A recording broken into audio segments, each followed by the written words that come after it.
हे guys, good morning. So सभी को मेरी तरफ से हैप्पी न्यू ईयर। तो गाइस, ये जो हमारी न्यूज़ है विजन की डेली करंट अफेयर्स 31 दिसंबर की हैं।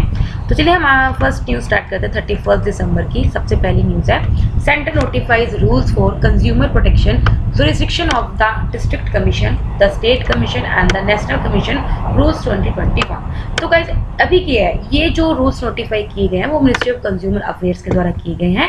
किसके under? Under the provisions of consumer protection act 2019। देखो गाइस, डिसीजन को लिया गया है जो भी मतलब कि जो भी हमारे एग्जिस्टिंग प्रोविजंस है कंज्यूमर प्रोटेक्शन एक्ट के अंदर, जो भी एग्जिस्टिंग प्रोविजंस हैं जिसमें क्या है, जिसकी वजह से जो इतने जो केसेस हैं वो पेंडिंग हो रहे हैं या फिर जो डिस्पोजल में बहुत ज़्यादा डिलेज हैं, उनके अंदर क्या प्रॉब्लम आ रही है उनको देखे गए कि क्या क्या प्रॉब्लम आ रही है और क्या क्या एड्रेस करने की जरूरत है। कंज्यूमर प्रोटेक्शन एक्ट 2019 का एम क्या था? ऑफकोर्स कंज्यूमर्स के राइट को प्रोटेक्ट करना, और हमें क्या करना है, कंज्यूमर के जो भी रिलेटेड डिस्प्यूट हैं उनको टाइमली मैनर में एड्रेस करना और उनको अच्छे से एडमिनिस्टर करना। ठीक है, तो अभी जो 2019 में आया था इसने रिप्लेस किया था 1986 का एक्ट। फाइन, तो इसके अंदर क्या है, तीन तरह से मतलब कि आपका जो डिस्प्यूट होता है वो 3 टायर क्या करता है, आपको रिजोल्व करता है। क्वासी जुडिशियल मैकेनिज्म होते हैं, कोई जुडिशियल बॉडीज होती है। क्वासी जुडिशियल मतलब कि पार्शियल जुडिशियल होता है, जिसके अंदर क्या होता है, डिस्प्यूट्स को एड्रेस करते हैं, चाहे वो डिस्ट्रिक्ट लेवल के, स्टेट या नेशनल लेवल के। फाइन, इसके अलावा करता है हर एक टायर के क्या करता है, कंज्यूमर कमिश्नर को क्या करता है, जुडिसाइज करता है। Fine,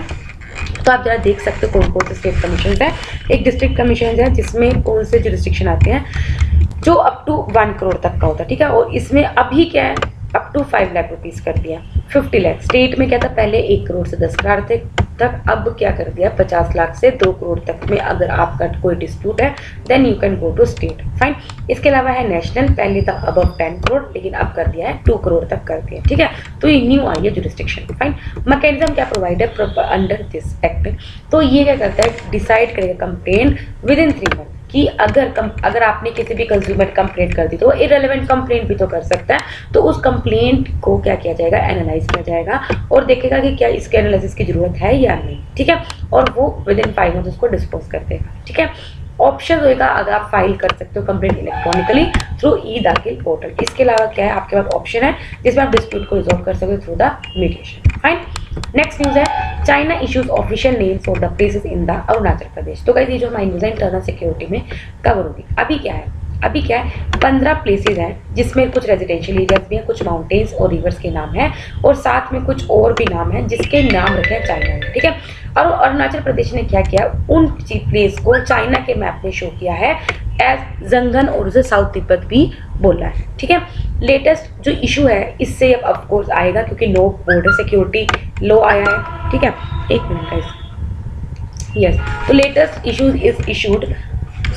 latest list is issued ahead of a new border security law. देखो न्यू बॉर्डर सिक्योरिटी लाया था जिसकी वजह से लेटेस्ट लिस्ट इशू आई है, और वो लिस्ट कहाँ से कब इशू होगी, 1 जनवरी से इशू होगी, जिसके अंदर क्या है, चाइना की जो वेरियस एजेंसीज है उनको डिफरेंट रिस्पॉन्सिबिलिटी दी गई है, चाहे वो मिलिट्री हो चाहे वो लोकल अथॉरिटीज हो, कि किस तरह से आप अपने जो बॉर्डर्स हैं उनको क्या करोगे, गार्ड करोगे। इसमें क्या इंडिया ने क्या किया है, इन्होंने बोला है कि उन्होंने अपनी मूव रखी है कि हम अल्टर नहीं करेंगे, और जो अरुणाचल प्रदेश है वो इंडिया का इंटीग्रल पार्ट है। इंडिया चाइना में ऑलरेडी जो बॉर्डर डिस्प्यूट है वो नियर अबाउट 3488 किलोमीटर को लेके है, because the line of actual control को लेके। और ये जो बॉर्डर है वो 3 सेक्टर्स में डिवाइड है, एक तो वेस्टर्न सेक्टर होगा, एक मिडल सेक्टर और ईस्टर्न सेक्टर। अब आपको पता है चाइना जो इंडिया को टच करता है वो 3 जगह से टच करता है, वेस्टर्न से भी, मिडल से भी, ईस्टर्न से। वेस्टर्न में जोन्सन लाइन मानी जाती है जो ब्रिटिश के द्वारा प्रपोज की गई थी 1860 में, जो अक्साई चीन को, जम्मू कश्मीर को, वो उसमें पाया जाता है, किसमें, चाइना का, जिसमें भी जैसे पीओ के उस तरह वो सीओ के माना जाता है। हाउएवर चाइना जोन्सन लाइन को एक्सेप्ट नहीं करता है। मिडल सेक्टर में क्या हो गया, जहाँ पे इंडिया और चाइना ने अपने मैप को एक्सचेंज किया था और दोनों उस पर एग्री करते हैं, मतलब कि मिडल पार्ट पे डिस्प्यूट नहीं रहता क्योंकि दोनों एग्री करते हैं। वेस्टर्न पार्ट पे रहता है क्योंकि जैसे सियाचिन ग्लेशियर पे रहता है क्योंकि अक्साई चीन को चाइना अपना पार्ट मानता है और जबकि इंडिया बोलता है कि नहीं वो इंडिया का पार्ट है। ईस्टर्न सेक्टर में डिस्प्यूट किसको लेकर, मैकमोहन लाइन को। ठीक है, तो आपको गाइस ये भी पता होना चाहिए जोन्सन लाइन कहाँ पे है, मैकमोहन लाइन क्या पे, तो ये सब आपको पता होना चाहिए। फाइन, नेक्स्ट न्यूज़ है, IRDAI retains LIC, GIC, new India as domestic systematically important insurance. तो भाई बहुत इंपॉर्टेंट न्यूज़ है, इकोनॉमी में कवर होगी। अभी क्या है, तो सबसे पहले आपको पता होना चाहिए कि जो insurance regulatory development authority of India है उसने क्या किया। देखो जिस तरह हमारे बहुत ज़्यादा इंपॉर्टेंट बैंक्स होते हैं उसी तरह हमारी कुछ इंश्योरेंस कंपनीज भी होती हैं। तो जो domestically systematically important insurance companies वो कंपनीज होती है जिनका साइज बहुत ज़्यादा बड़ा होता है। डोमेस्टिकली और ग्लोबली वो इतने ज़्यादा इंपॉर्टेंट होते हैं कि अगर वो करप्ट हो जाते हैं या फिर अगर उनकी फंक्शनिंग खत्म हो जाएगी या कुछ भी होएगा तो वो हमारी इकोनॉमी को बहुत ज़्यादा वे में क्या कर सकते हैं, डिस्ट्रेस कर सकते हैं। मतलब कि अगर उसका फेलियर होता है तो उसकी वजह से हमारा जो डोमेस्टिक फाइनेंशियल सिस्टम है उस पर बहुत ज़्यादा इफेक्ट पड़ेगा। ठीक है, तो इसलिए क्या उनकी जो कंटिन्यूस वो फंक्शनिंग करना हमारे लिए बहुत ज़्यादा क्रूशियल होता है और इसलिए वो हमारी नेशनल इकोनॉमी के लिए बहुत ज़्यादा इंपॉर्टेंट होती है। ठीक है, तो इसलिए हमको ये बोलते हैं कि दीज आर टू बिग या बहुत ज़्यादा इंपॉर्टेंट है टू फेल, कि अगर ये फेल हो गई तो हमारा एकदम से पूरा हिल जाएगा। ठीक है, तो अभी क्या है, life insurance corporation of India, general insurance corporation of India और न्यू इंडिया, इन 3 इंश्योरेंस कंपनीज को आइडेंटिफाई किया गया है जो कि एक डोमेस्टिक सिस्टमेटिकली इंश्योरेंस कंपनीज है। ठीक है, बाकी हमारे इंडिया में कौन कौन सी इंश्योरेंस कंपनी है जो सिस्टमेटिकली इंपॉर्टेंट होगी वो एनुअल बेसिस पर आइडेंटिफाई किया जाता है। किसके द्वारा, ये भी पता होना चाहिए, IRDAI, that is the insurance regulatory development authority of India के पास। ठीक है, पैरामीटर्स क्या है कि आप किस कंपनी को डिटेक्ट करते हो, आइडेंटिफाई करते हो। सबसे पहले इसका टोटल रेवेन्यू कितना है, ठीक है, इंक्लूडिंग उसका वैल्यू ऑफ एसेट्स कितना है अंडर मैनेजमेंट या अंडर रिटर्न। इसके अलावा वो ग्लोबल एक्टिविटीज कितनी है, मतलब कि वो ऑल ओवर द वर्ल्ड कितना इन्वॉल्व है, मोर देन वन जुरिस्डिक्शन। ठीक है, इनकी इंपॉर्टेंस की वजह से इनको रेगुलेशन के लिए एक्स्ट्रा हम क्या देते हैं, प्रिवेंशन देते हैं, प्रिकॉशन देते हैं, सो दैट वो रिस्क से बचा रहे और हजार्ड ना आए उसमें। ठीक है, सिमिलरली आरबीआई क्या करती है, डोमेस्टिकली सिस्टमेटिकली इंपॉर्टेंट बैंक्स भी आइडेंटिफाई करती है बिकॉज उन्हें कंसीडर किया जाता है they are too big to fail. जैसे SBI, ICICI bank, HDFC bank, इनको आइडेंटिफाई किया गया as a domestically systematically important bank. Fine, next news है government planning to blend 15% green hydrogen with the piped natural gas. तो कहती है जो हमारी न्यूज़ है साइंस एंड टेक्नोलॉजी में कवर होगी। ठीक है, जो हमारी पाइप नेचुरल गैस है उस पर किस तरह से हम ग्रीन हाइड्रोजन को ब्लेंड कर सकते हैं, जैसे बायोडीजल, बायोथेनॉल की ब्लेंडिंग का प्रोग्राम चल रहा है उसी तरह भी चल रहा है। ठीक है, इसका मूव इसलिए लिया गया सो दैट हम इंडिया का जो ग्रीन हाउस गैस एमिशन है उसको रिड्यूस कर सके और कार्बन न्यूट्रल बन सके 2070 तक। अगर हम पाइप नेचुरल गैस में ब्लेंडेड हाइड्रोजन को ब्लेंड करेंगे तो उसको हम कहाँ यूज़ कर सकते हैं, डोमेस्टिक पर्पस के लिए, कमर्शियल और इंडस्ट्रियल पर्पस के लिए भी कर सकते हैं। और ये जो इनिशिएटिव है वो नेशनल हाइड्रोजन एनर्जी मिशन का पार्ट है जिसका एम ये है कि हमें क्या करना है, हाइड्रोजन को जनरेट करना है ग्रीन रिसोर्स से और उसको कमर्शियली यूज़ भी करना है। ग्रीन हाइड्रोजन कैसे प्रोड्यूस होता है, वाटर के इलेक्ट्रोलिसिस से या फिर रिन्यूएबल सोर्स जैसे हाइड्रो पावर, विंड या सोलर, इनको इलेक्ट्रिसिटी यूज़ करके। ठीक है, इसके अलावा बेनिफिट्स क्या है, सबसे पहले कि क्लीन सोर्स ऑफ एनर्जी है, 2 से 3 गुना ज़्यादा एफिशिएंट है एज कम्पेयर टू पेट्रोल। इसके अलावा रिन्यूएबल एनर्जी है, मतलब कि इसको आप इजीली प्रोड्यूस कर सकते हो कभी भी। इसके अलावा जो हाइड्रोजन फ्यूल सेल के जो इलेक्ट्रिक व्हीकल्स होंगे वो ज़्यादा अच्छे होंगे, एनर्जी स्टोरेज अच्छी होगी, चार्जिंग टाइम भी ज़्यादा अच्छे तक चलेंगे as compare to battery electric vehicle. Challenges क्या है, सबसे पहले क्या, हाइड्रोजन को एक्सट्रैक्ट करना, ये प्रोसेस ही बहुत ज़्यादा एनर्जी लेती है। इसके अंदर अभी भी रिसर्च एंड डेवलपमेंट बहुत ज़्यादा चाहिए। इसके अलावा हाइड्रोजन को ट्रांसपोर्ट करना भी बड़ा मुश्किल है और ये स्टोरेज करना भी बहुत ज़्यादा मुश्किल है। ठीक है, हाइड्रोजन की क्या कैरेक्टरिस्टिक्स है तो पता होना चाहिए क्योंकि इस तरह के यूपीएससी क्वेश्चन पूछता है, कलरलेस वोटरलेस होती है। ठीक है, एकदम से जो इसका एकदम से कम बर्स्ट नहीं होती, बहुत वेट जो होता है इसका, क्योंकि एटॉमिक मास नंबर 1 ही होता है तो लाइट गैस होती है। बॉइलिंग टेम्परेचर बहुत कम होता है, कंबशन टेम्परेचर हाई होता है, जब आप उसको जलाते हो तो फ्लेम नहीं प्रोड्यूस करती है। इसके अलावा क्लीन एनर्जी है। ठीक है, इनिशिएटिव क्या लिया गया, so that to promote green hydrogen, ये ऑलरेडी बता चुकी हूँ, national hydrogen energy road map चल रहा है, hydrogen and fuel cell programme चल रहा है by department of science and technology. इसके अलावा हमारा प्लान है कि हमें क्या करना है, ग्रीन हाइड्रोजन को भी अपने RPOs के अंडर लेके आना, that is renewable purchase obligation के अंडर लेके आना है। फाइन, नेक्स्ट न्यूज़ है NITI Aayog organises the national workshop on the bamboo development. ठीक है, तो ये जो हमारी न्यूज़ है देखो बैम्बू डेवलपमेंट की बात करें तो एनवायरनमेंट में कवर होगी। ठीक है, इस वर्कशॉप के थ्रू क्या करेंगे, जो पार्टिसिपेंट्स हैं उनको हम मतलब कि इन्वॉल्व करेंगे, उनको बोलेंगे किस तरह से आप बैम्बू को कैसे आप मार्केट तक पहुंचा सकते हो, उसकी वैल्यू चेन के बारे में उसको समझाएंगे, जैसे कैसे प्लांट करोगे, फिर प्रोडक्ट कैसे करोगे, उसको प्रोसेस कैसे करोगे, इसका स्टैंडर्डाइज कैसे करोगे, यूटिलाइज कैसे करोगे। बैम्बू एक ग्रास होती है, टिपिकली वुडी होती है, बहुत जल्दी उग जाती है, फास्ट ग्रोथ होती है। कहाँ डिस्ट्रीब्यूट है, ट्रॉपिकल रीजन, सब सब ट्रॉपिकल रीजन और माइल्ड टेम्परेट जोन में। चाइना के बाद इंडिया में बहुत ज़्यादा बैम्बू की डाइवर्सिटी है। बेनिफिट्स क्या है बैम्बू कल्टिवेशन के, जहाँ हम देखते हैं सबसे पहले कि वाटर को कंजर्व करती है और इवेपोरेशन को रिड्यूस करती है। इसके अलावा ये जो सोइल डिग्रेड हो जाती है तो उसको रिहैबिलिटेट करती है, बिकॉज इसकी बहुत ही प्रॉपर्टी होती है कि डैमेज सोइल को रिपेयर करती है। एप्लीकेशन क्या है, आप इसको बिल्डिंग मटेरियल में यूज़ कर सकते हो, एग्रीकल्चर में, फर्नीचर में, म्यूजिकल इंस्ट्रूमेंट्स में, फूड आइटम्स में, हैंडीक्राफ्ट्स में, पल्प पेपर इंडस्ट्री या पैकेजिंग में। मेजर्स किया सो दैट हम बैम्बू की कल्टिवेशन को प्रमोट कर सकें। एक सेकेंड, यस। तो सबसे पहले हम क्या करेंगे, 22 बैम्बू क्लस्टर्स हमने 9 स्टेट्स में ऑलरेडी लॉन्च किए हुए हैं, सो दैट हम क्या कर सके बैम्बू के प्रोडक्ट्स की प्लांटेशन को रेज करें। इसके अलावा रीस्ट्रक्चर नेशनल बैम्बू मिशन आया था 2018-19 में, सो दैट हम क्या कर सके बैम्बू सेक्टर की कंप्लीट वैल्यू चेन कैसे उसको डेवलप कर सके इजीली। इंडियन फॉरेस्ट एक्ट 1927 आया था जो 2017 में अमेंड किया गया था, जिसमें हमने क्या किया था, बैम्बू की डेफिनेशन को रिमूव कर दिया था, बैम्बू को रिमूव कर दिया था फ्रॉम डेफिनेशन ऑफ ट्रीज, जिसकी वजह से अगर आप बैम्बू को गिरा भी रहे हो तो उसके लिए आपको प्रायर परमिशन नहीं चाहिए। ठीक है, नेक्स्ट है न्यूज़ हमारी, long lived correlation between the waves in the atomic systems at the ultra low temperature can be exploited for the efficient quantum computing। तो गाइस ये जो हमारी न्यूज़ है साइंस एंड टेक्नोलॉजी में कवर होगी।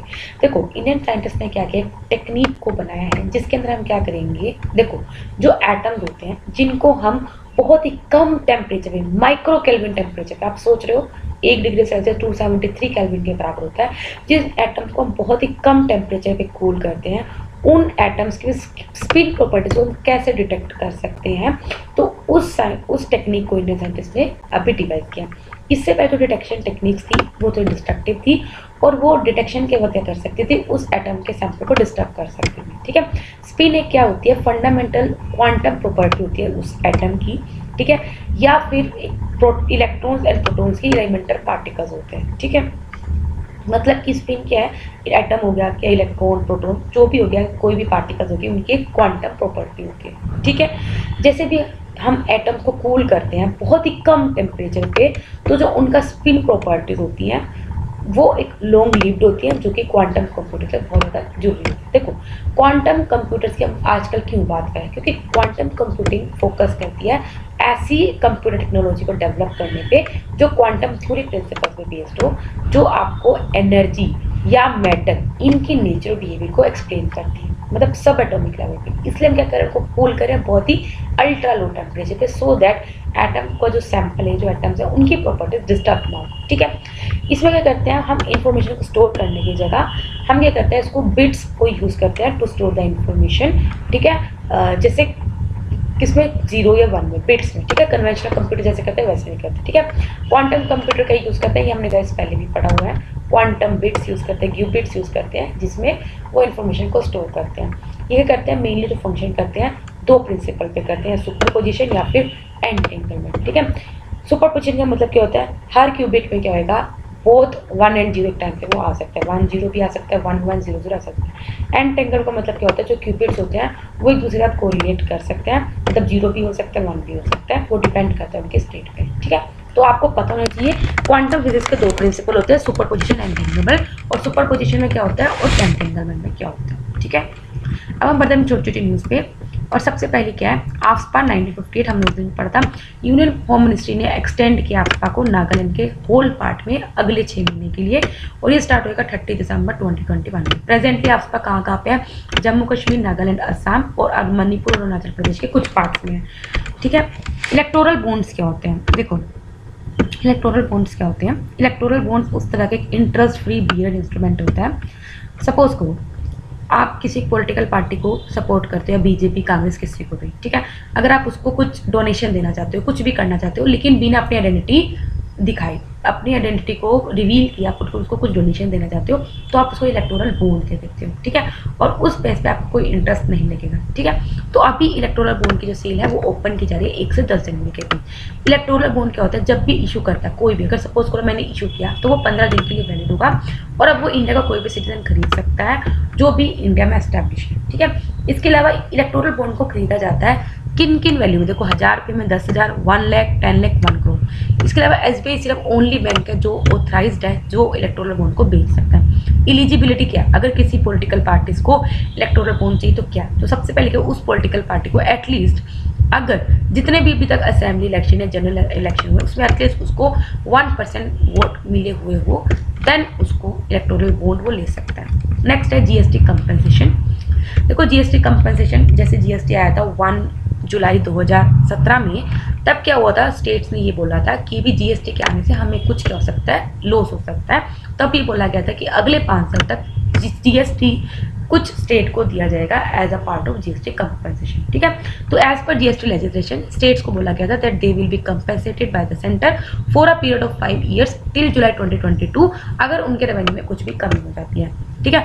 अब स्टेट चाहते हैं सेंट्रल गवर्नमेंट को कि वो क्या करें, जीएसटी पे करें उनको 2022 के बाद भी, सो दैट पेंडेमिक की वजह से जो उन्होंने फाइनेंशियल स्ट्रेस फेस किया वो उनको एड्रेस कर सके। जीएसटी कंपनसेशन कहाँ पे लिवाई होता है, ऐसे प्रोडक्ट्स पे जो सिल्क या लग्जरी प्रोडक्ट्स होते हैं जैसे टोबैको या फिर ऑटोमोबाइल, ठीक है। नेक्स्ट है smile, that is a support for marginalised individual for the livelihood and the enterprise. अभी क्या है, ये जो प्रोग्राम है लॉन्च किया गया था ministry of social justice and empowerment के द्वारा, ठीक है, और जिसको अभी फॉर्मुलेट किया गया था और अभी डायरेक्ट लॉन्च किया जाने वाला है। इसमें हम क्या करेंगे, जो ट्रांसजेंडर पर्सन होते हैं या फिर जो भिखारी लोग होते हैं जो बैग करते हैं, उनको वेलफेयर मेजर्स प्रोवाइड किया जाएगा, जिनमें उनको हम रिहैबिलिटेशन देंगे, कुछ मेडिकल फैसिलिटीज प्रोवाइड करेंगे, काउंसलिंग प्रोवाइड करेंगे, एजुकेशन स्किल डेवलपमेंट या इकोनॉमिकली लिंकेजेस प्रोवाइड करेंगे। इसके अंदर 2 सब स्कीम्स हैं, एक तो central sector scheme for comprehensive rehabilitation for welfare of transgender person, और इसके अलावा एक सेंट्रल सेक्टर स्कीम है for comprehensive rehabilitation of person engage in the act of begging, ठीक है। तो ये 2 स्कीम स्माइल स्कीम के अंदर है। नेक्स्ट है licensing framework for the voice mail service audiotex unified messaging service. अभी ये जो डिपार्टमेंट ऑफ टेलीकॉम है उन्होंने बोला है कि वो कोई भी सेपरेट लाइसेंस नहीं चाहिए होगा अगर आपको ये सर्विस प्रोवाइड करनी है। लाइक अगर कोई भी टेलीकॉम कंपनी ये सर्विस प्रोवाइड कर रही है तो उनको अलग से लाइसेंस की जरूरत नहीं है और एक ही लाइसेंस में वो ये सब प्रोवाइड कर सकती है 2022 से। प्रेजेंटली क्या है, अलग अलग लाइसेंस लेना पड़ता था और जो वो लाइसेंस कौन देता था, इशू करता था डिपार्टमेंट ऑफ टेलीकॉम। डिसीजन लिया है इज टेकन कंसिडरिंग कॉन्स्टेंटिंगली क्योंकि टेक्नोलॉजी बहुत ज़्यादा एडवांस हो रही है, इस वजह से क्या ये डिसीजन लिया गया। फाइन। नेक्स्ट न्यूज़ है हाई परफॉर्मेंस ट्रांजिस्टर मोटर्स। अभी के जो इंडियन रिसर्चर्स हैं उन्होंने एक इंडस्ट्रियल स्टैंडर्ड मोटर डेवलप किया है for aluminium gallium nitride high electron mobility transistor, जिसको यूज़ किया जाएगा सो दैट हम high power radio frequency circuits को बना सके owing to its high breakdown voltage, ठीक है। देखो जो आरएफ सर्किट्स होते हैं इसके अंदर कुछ रेडियो फ्रीक्वेंसी जो सर्किट्स होते हैं इनमें कुछ एम्पलीफायर्स होते हैं, स्विचेस होते हैं जो वायरलेस ट्रांसमिशन में यूज़ किया जाता है और स्पेस और डिफेंस एप्लीकेशन में बहुत ज़्यादा यूज़फुल होंगे। टेक्नोलॉजी बहुत ज़्यादा अच्छी है बिकॉज इसकी परफॉर्मेंस और एफिशिएंसी अच्छी है। इसके अलावा इससे क्या होएगा, ये जो HEMTs हैं हाई परफॉर्मेंस ट्रांजिस्टर मोटर, ये क्या करेंगे, कॉस्ट जो डिवाइसेस की जो कॉस्ट है डेवलपमेंट को भी रिड्यूस कर सकते हैं for transmitting high frequency signal. Next है साहित्य अकेडमी अवार्ड। तो भाई ये हम पढ़ते हैं 20 लैंग्वेज में दिए जाते हैं। अवार्ड अभी गुजरात, मैथिली, मणिपुर, उर्दू लैंग्वेज में बाद में दिए जाएंगे। एक लिटरेरी ऑनर अवार्ड है, एनुअली दिया जाता है उन राइटर्स को जो आउटस्टैंडिंग बुक्स के होते हैं। बिसाइड 22 लैंग्वेज, इसको इंग्लिश और राजस्थानी लैंग्वेज में भी दिया जाता है। अवार्ड में क्या दिया जाता है, कॉपर का एक अवार्ड दिया जाता है, प्लैक दिया जाता है, ठीक है, शॉल दिया जाता है और 1 लाख रुपए भी दिया जाता है। साहित्य अकेडमी एक ऑटोनॉमस ऑर्गेनाइजेशन है और एक society registered under the society registration act 1860। तो आपको पता होना चाहिए कि ऑटोनॉमस ऑर्गेनाइजेशन है और as a society registered. Next news है इंडियन पेंगुलिन। तो उड़ीसा ने अपनी first ever radio tagging of Indian pangolin को कंप्लीट कर लिया, जिसमें वो जो अभी तक चल रहा था सो दैट रिहैबिलिट कर रहे थे। पेंगुलिन टूथलेस, नॉक्टरल और बुरुज में रहते हैं और मेनली आंट्स और टर्मिट्स खाते हैं। कहाँ होते हैं ये, बांग्लादेश, इंडिया, पाकिस्तान, श्रीलंका। थ्रेट्स क्या, इनकी पोचिंग हो रही है बिकॉज इनका यूज़ किया जाता है इंटरनेशनल ट्रेड में और मीट में भी। इंडियन पेंगुलिन और चाइनीज पेंगुलिन दोनों क्रिटिकली एंडेंजर्ड है और दोनों इंडिया में पाए जाते हैं। आईयूसीएन स्टेटस जो इंडियन पेंगुलिन का वो एंडेंजर्ड, सॉरी चाइनीज पेंगुलिन का क्रिटिकल एंडेंजर्ड और इंडियन पेंगुलिन का एंडेंजर्ड है। Last with the Chakmas and the Hajong. अभी की एक कमेटी है, committee for citizenship right for Chakmas and Hajong, जो कि अरुणाचल प्रदेश की है। उन्होंने ये बोला है कि कोई भी सेंसस जो भी लिया जा रहा है या उनके ऊपर किया जा रहा है वो उनमें कॉपरेट नहीं करेंगी। चकमास और हेजोंग एथनिक पीपल हैं जो चिटागोंग हिल ट्रैक्ट्स में रहते हैं और ये मोस्टली बांग्लादेश में रहते हैं, ठीक है। चकमास बुद्धिस्ट होते हैं जबकि जो हेजोंग्स हैं वो हिंदूज हैं। ये ईस्ट पाकिस्तान में चले गए थे 1965 में जब उन्होंने अपना जो लैंड था वो खो दिया था कैप्टाई डैम पे, जो कि कानापुर रिवर पे था, और इवन उन्होंने रिलीजियस इश्यूज भी फेस किया और इवेंचुअली उन्होंने इंडिया में असाइलम ले लिया, ठीक है। तो वही बात है, अगर उनको कोई काउंट कर रहा है सेंसस में तो वो कह रहे हैं कि हम उन पे उसको हम कंसीडर नहीं करेंगे, राइट। तो ये जो 31 दिसंबर के डेट कंप्लीट होता है वीडियो पसंद आए तो लाइक करना, कोई डाउट तो कमेंट करना। तब तक के लिए बाय बाय, टाटा।